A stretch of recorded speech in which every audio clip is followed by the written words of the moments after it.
আজকে আমাকে ক্রিকেট খেলতে হবে, কি হবে? Today I have to play cricket. Good বলো। এখন আমাকে ঘুমাতে হবে। I have to sleep now. এখন আমাকে ভাত খেতে হবে। I have to eat rice now. Good. I have এখন ভাত খেতে হবে। গুড। তুমি বলো যে আমাকে একটা চিঠি লিখতে হবে। I have to write a letter. Hello viewers, welcome to our channel Bong English Tutorial, and this is the students of class 7.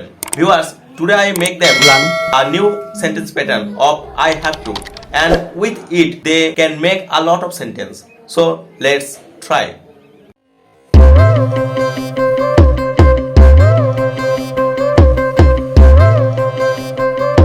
আচ্ছা শুনে একবার শুনে নাও। তোমাদেরকে কালকে একটা নতুন সেন্টেন্স প্যাটার্ন শিখিয়েছিলাম না? সেটা কি ছিল?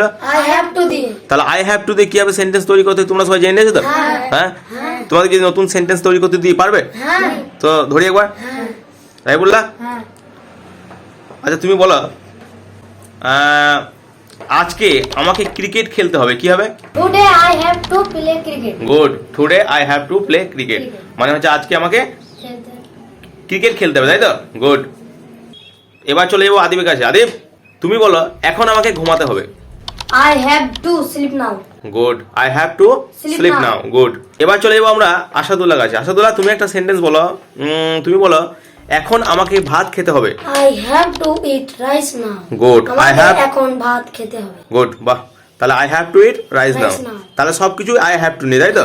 বেশ। এবার চলে যাবো আমরা উজ্জ্বলের কাছে, নাকি? উজ্জ্বল তুমি রেডি তো? তাহলে একটা সেন্টেন্স বলি।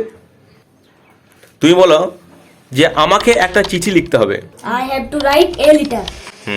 I have two write a letter, তাই তো? I have two write a letter মানে হচ্ছে আমাকে একটা চিঠি লিখতে হবে। তাহলে তোমরা সবাই আই হ্যাভ টু দিয়ে শিখে নিয়েছো। পরের দিন শিখাবো তোমাদের কি নিয়ে? শুড নিয়ে। আই শুড মানে আমাকে এটা করা উচিত, ওটা করা উচিত। এই আই শুড নিয়ে তোমরা কত রকম সেন্টেন্স তৈরি করতে পারো, এটা আমরা পরের দিন শিখাবো, ঠিক আছে? So hope to meet you again with another class. Okay.